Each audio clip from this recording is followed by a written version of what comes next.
So the SAG AFTRA mafia is back at it again, running defense for the Genshin strike, for the Genshin Impact collective worker refusal. You all remember whenever Megan Shipman said it was literally impossible for her to get a Taft-Hartley to work on a union project because they prefer to hire union actors more than they do non-union. It is a definite system where they literally use they hire union members more, and then they use Taft-Hartley's to force other voice actors to become union members, and it's a way to continue the cycle. Well, we've got SAG AFTRA members like Kyle McCartney and Ben Diskin literally running defense in a way that I have never seen. I mean, look at this. This is one page, but it's absolutely ridiculous and sickening. The fact of the matter is they will go to any lengths to literally achieve gaslighting everyone into believing that the union doesn't do this, that the union doesn't prefer to hire only union voice actors. The issue is the union does not care about a singular voice actor. They care about multiple. That is their whole shtick. That's why they can literally force you to pay your dues, because the government looks at it like they're taking care of more than one voice actor, so they take precedence over the singular person. But SAG AFTRA, the SAG AFTRA mafia, baby, is literally using this to monopolize the entire entertainment industry, to basically force every single VA that works on their projects to become a union member and then pay them dues, and then they rinse and repeat, baby. So before that, let's get into it. I just had to explain that to y'all before we got into this absolute shit show of a mess where they literally gaslight everyone into trying to believe that SAG AFTRA does not prefer to hire union members more than non-union. So here Ren says, so just wondering, but is SAG AFTRA really trying to force companies it works with to only hire union VAs? Abso-fucking-lutely. Let me answer that for you before Kyle McCartney gets into it, because it's an absolute yes. It's proven. It is literally a guaranteed fact. If so, is it only doing anything to mitigate its extremely high initiation fees? As far as I'm seeing, the union is basically telling companies that it can hire VAs temporarily outside of the union, but within 30 days of signing on, all VAs must be union. The initiation fees are $3,000 and dues are $250 a year and 1.5% of your yearly income. By the way, that is also based on where you live. In most states, it's actually $4,000, and in some, it's even $5,000 and $6,000. I am extremely pro-union and anti-AI, but a union with fees this high is an industry where the majority of workers are doing part-time contract gig work is not a good look. It's a much worse look when that union is then trying to force out people who cannot pay. Abso-fucking-lutely. Not only that, it's a really bad look whenever 86% of their members don't even make enough to receive health care from the union. So they pay their $4,000 initiation fee, and then their $250 a year, and their 1.5% a year, and then they don't even receive the health care benefits because they can't even make more than $26,000 a year. So basically, SAG AFTRA just sucked up all of their non-union work, because 80% of VA work is non-union, and then literally forces them to not make enough to get health care. It's sickening, it's ridiculous, and it's predatory, and it's literally one of the most monopolizing forms of it's like a Ponzi scheme. I mean, seriously. And she says here, oh, and the initiation fee that appears to be just for applications, it's non-refundable even if your application into the union is rejected. Are you kidding me? Even I didn't know that. That is insane. Are there any union reps we can get info from? Ivana Garcia here says, I recommend Kyle McCartney. He's been answering a lot of questions regarding the union, so maybe you could ask him. They say, thanks. Well, here comes the man, the myth, the legend himself, coming to gas up freaking SAG AFTRA, coming to literally gaslight you into non-existence. Here he says, typed out all this while out and about today over a period of a couple hours. Dude, what were you doing that you had this much time on your hands while you were out and about? Oh my God. So please excuse typos. Hopefully the train of thought all stays on the tracks. Disclaimer, I am a member of SAG AFTRA, but I do not speak on behalf of my union. There's a boilerplate, because in every SAG AFTRA contracts that's been since both predecessor unions' inceptions pertaining to who is eligible for employment on the project, but there are federal labor laws in place that prohibit a union from forcing all employees into membership. Then explain this.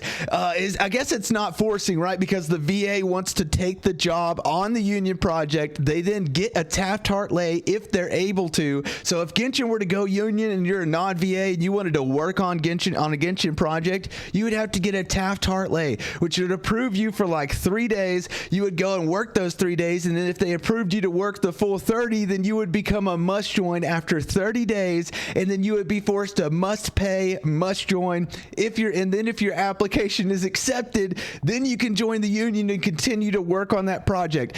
It is literally a system. They hire union VAs more than not. The union also has to approve of the company hiring specific VAs. So if you're a non-union VA and you want the job, the company has to apply for the Taft-Hartley with you and say why they want you, and then the union has to approve who the company hires, even if it's non-union. Yeah, I think that a voice acting union should protect any voice actor, union or not. I think that is their purpose, is to protect voice actors. If you refuse their protection, you should be able to work on the project no matter what. But the issue is they are a shark-like mafia-style union that will literally do anything to get their way. Here he says, here's how the process works in practice to the best of my knowledge. When an employer signed to a SAG AFTRA contract wants to cast an actor, they are required to check the cast clearance portal to see what the actor's status is. That could be A, clear to work, B, not clear, or C, Taft-Hartley. Let's say they fall into the Taft-Hartley category. That means they're a non-union actor booking their first union job. Through some fringe cases may stay in this category longer. If the employer wants to hire them, they'll need to fill out a short 2-page form to onboard that actor into the union. So the union needs to approve of who the company hires, even if it's a non-union VA, which I think is sickening. I think that if a VA wants to be protected by the union, they can, and if they don't want to be protected by the union, they should still be able to work. This just makes SAG AFTRA look so bad. It makes them look terrible.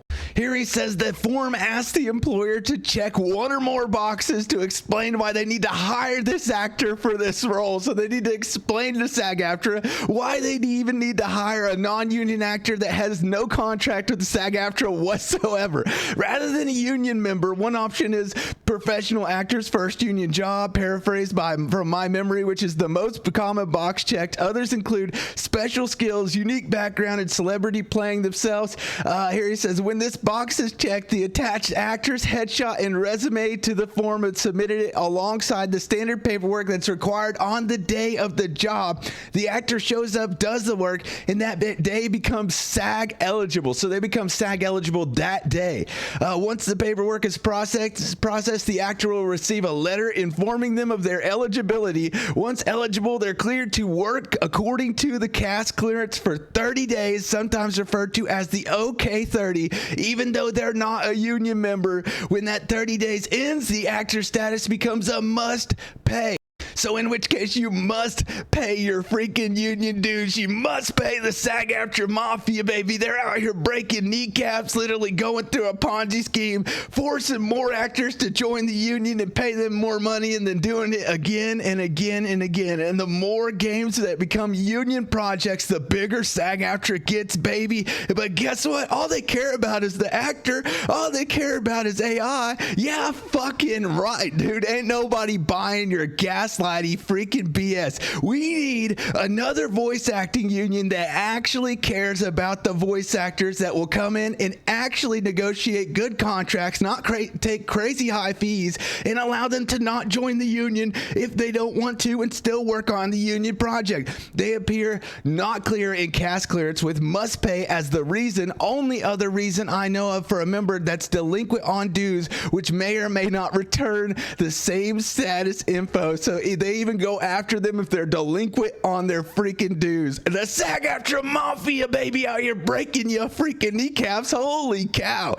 The employer can either wait for the actor to get themselves cleared or cast someone else. When you're a must-pay actor, you can clear yourself by paying the initiation fee and filing your membership forms to join the union, or by declaring FICOR, which is absolutely ridiculous. Look at this is a freaking mess, folks. This is ridiculous. FICOR actors are eligible to work union jobs, but they are not union members. They are still legally able to qualify for health care and retirement, which they will more than likely never make enough to do. So they're basically paying the union for no reason, because 86% of their members do not make enough to receive health care.